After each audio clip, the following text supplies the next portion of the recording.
Now in this segment we're going to get a little bit more in detail on the actual editing. You're going to be editing on a non-linear system, which is a digital system on a computer, so we're not cutting film or going from one tape machine to another tape machine like we used to do 15 or 20 years ago. So it's a really fun process that goes very, very quickly these days. And what I like to do as a producer, I like to give the director and the editor their space alone to tell their story. And what I do is I pop my head in every few days or maybe once a week in the very beginning.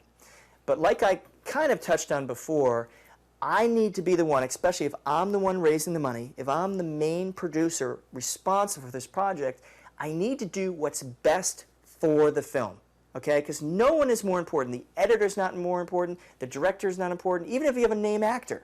The most important thing is the overall quality of the film that's going to be able to sell. Whether it goes straight to DVD, whether you sell it to some catalogs, whether you go to the Christian market, which is a huge exploding market, or whether you're lucky enough to go to theaters.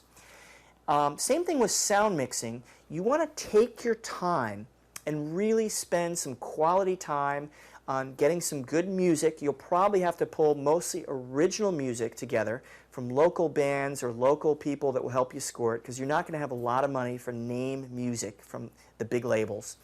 And then spend some detail and time to what we call dialogue replacement. If there's some shots that you're shooting outside and the actor's dialogue was not perfectly recorded, you need to go back, bring that actor in, or another actor with a similar voice, and fix those sound elements, that sentence, that phrase, or sometimes you can replace the whole scene if need be.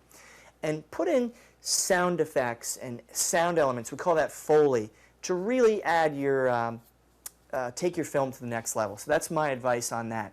Take your time and really don't cut corners during this phase of post-production.